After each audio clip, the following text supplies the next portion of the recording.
Howdy fellas, hope things are going well where you're at.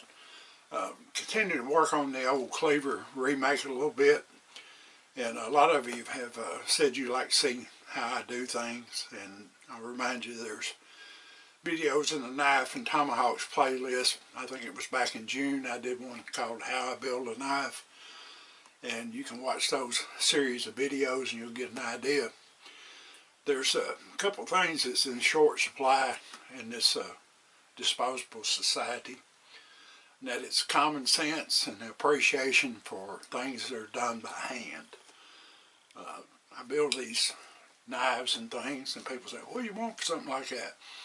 You tell them, they're like, oh, I can get that on eBay or Amazon for half that price. Yes, you can, and it may say hand built, but I'm going to guarantee you it was somebody's hand on a piece of equipment that did it, and they call it hand built.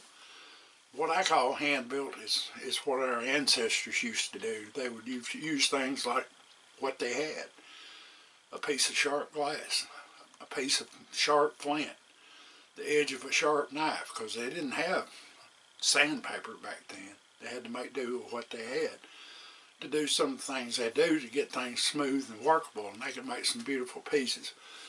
Be that as may, I try to use as few power tools as possible. I use two things. One is a 1x30" belt sander, and two is a cordless drill.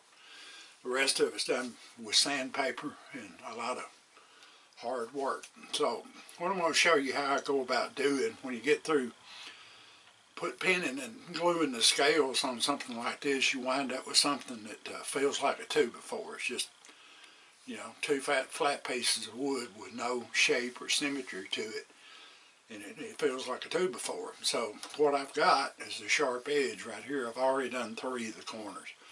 So basically what I'm going to do is take a piece of, this is a piece of a belt off a sander that it got too dull for me to really be able to cut down stuff with. So what I'm going to do, if I can get my vise tight enough, is what I call chasing an edge. I'm going to start down through there with that piece of sandpaper, and I'm going to start rolling that sharp edge on that scale toward the spine of the knife and toward the center of the scale on the other side. So what I'm going to do, that causes another edge up here. So somewhat, I keep just chasing that edge toward the spine of that knife until I get it where it matches what I did on the other side. And when I take it and feel good. A lot of this stuff I do by look and feel. You know, I don't take dimensions, take a lot of measurements, say, okay, that's a 1/4 of an inch, that's 3/8 of an inch, 1/10 of an inch, or 1/1000, whatever. I do it and look at it. And I'll take it and I'll feel of it. And I'll do some more and I'll look at it until I get things eyeballed and I feel looking the way they do. Now I take another piece of sandpaper. I'm not all the way there, but I can feel that edge up here. So I'm going to start working across the top of it, pushing that edge back toward that spine. And I'm just going to keep on doing that until it feels and looks right.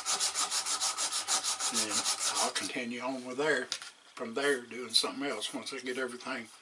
I'll look at it and see if I've got it eyeball close to the other side that I've already done. And I'll just keep chasing that edge, and then I'll just, like I say, I'll continue on from there. And then comes the process of a lot of tedious hand sanding. So, you know,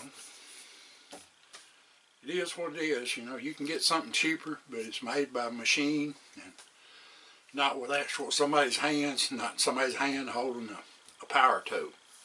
I don't call that handmade. Of course, now you can say, well, you bought this, you bought that. Yeah, I did. Because if I had the equipment, I wouldn't buy it. I would buy the raw materials and do it myself. Don't have the equipment.